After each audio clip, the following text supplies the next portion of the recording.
धूरि भरे अति शोभित श्यामजू, कैसी बनी सिर सुंदर चोटी।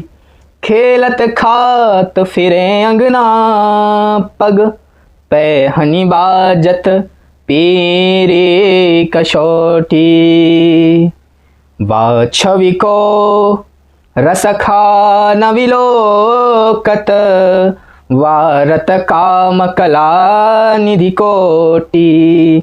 काग के भाग कहा सजनी, हरि हाथ सोले गयो माखन रोटी। रसखान ने भगवान के जिस स्वरूप का दर्शन किया, वर्णन किया, वो देखें। धूरि भरे अर्थात कहाँ तो परम पवित्र निर्मल परमात्मा, जो कि परम पवित्र योगियों के चित्त में विराजमान होते हैं, और वही परमात्मा आज धूल से लिपटे हुए शरीर वाले हैं।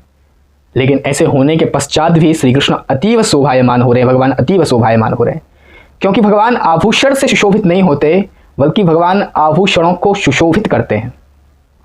इसलिए धूल से सने हुए होने के बाद भी भगवान की जो सुंदरता है उसमें लेश मात्र भी कमी नहीं आई, जबकि वो और बढ़ गई।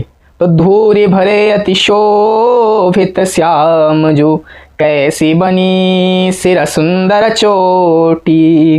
भगवान के सर पर जो चोटी बनी हुई है, छोटे से बालक है ना भगवान, और उनके यहाँ जो बाल है मैया ने चोटी बना दी होगी, तो वह भी अतीव सुंदर शोभनीय दिखाई दे रही है। हो सकता है कि उसके ऊपर माने जो है फूलों की माला पिरोई हो। और भगवान कर क्या रहे लीलाएं? खेलत खात फिरे अंगना। आंगन में नंद बाबा का जो छोटा सा आंगन होगा, उसमें भगवान खेलते हैं, खाते हुए घूमते रहते हैं। हाथ में रोटी लिए, माखन लगवाया होगा, और बस भगवान ऐसे ही भ्रमण कर रहे हैं, हाथ में रोटी लेकर के खेल रहे होंगे। पग पैजनी बाजत, कहाँ तो भगवान के चरणों में दिव्य आभूषणों से सुशोभित पायल पट्टियाँ पड़ी रहती हैं, लेकिन भगवान के पैरों में छोटी सी बच्चों के खिलौने लायक जो पैजनी होगी, बिल्कुल वैसी ही होंगी। पग पैजनी बाजत पीरी कछोटी, और एक पीली सी लंगोट या छोटा सा वस्त्र भगवान धारण किए हुए हैं। इतनी सहजता में भी परमात्मा का जो स्वरूप है वह लेस मात्र भी कम सुंदर नहीं दिखाई दे रहा है। अब रसखान लिख कह रहे हैं, वाह छवि को रसखान विलोकत। अब रसखान भगवान की उस बाल स्वरूप का दर्शन कर रहे हैं, तभी तो लिख पा रहे हैं, वारत काम कला निधि कोटि। हजारों हजार काम देवों की जो कला है, उस कला को वो भगवान के उस स्वरूप पर न्यौछावर कर रहे हैं। तो किसी ने पूछा कि तुम्हें कैसे पता कि कामदेव कितना सुंदर होगा? तो पहले कामदेव का दर्शन भी किया होगा। कामदेव इस संसार में सर्वाधिक सुंदर है, काम से अधिक सुंदर कोई नहीं। ऐसा कोई व्यक्ति नहीं जिसको काम ने मोहित न किया हो। भये काम बस सकल तब, है ना, सारी संसार की जितनी भी सृष्टि है वह सब काम के वसूल हो जाती है। लेकिन ऐसा एक नहीं, हजारों हजार करोड़ों करोड़ कामदेव भी अगर उनकी तुलना की जाए तो भगवान की उस स्वरूप की तुलना नहीं कर पाएंगे।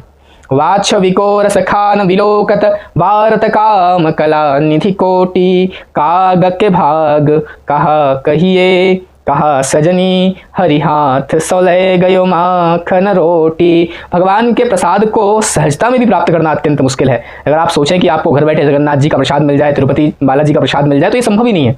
भगवान का प्रसाद प्राप्त करने के लिए भी बड़ा यत्न करना पड़ता है, बड़ी साधना करनी पड़ती है। बड़ा शुद्ध अंतःकरण जिन लोगों का होता है, उन्हीं के पास में ठाकुर जी का प्रसाद उन्हीं व्यक्तियों को प्राप्त होता है। लेकिन देखिए, जाति से जन्म से कौआ। अब कौआ अगर एक प्रकार से कहा जाए कि इतना अपवित्र होता है कि व्यक्ति कौए का स्पर्श मात्र कर ले तो नहाता है, प्रायश्चित्त करता है, लेकिन वह कौआ भगवान श्री कृष्णचंद्र जी के हाथों से रोटी लेकर के भाग रहा है, साक्षात प्रसाद प्राप्त कर रहा है।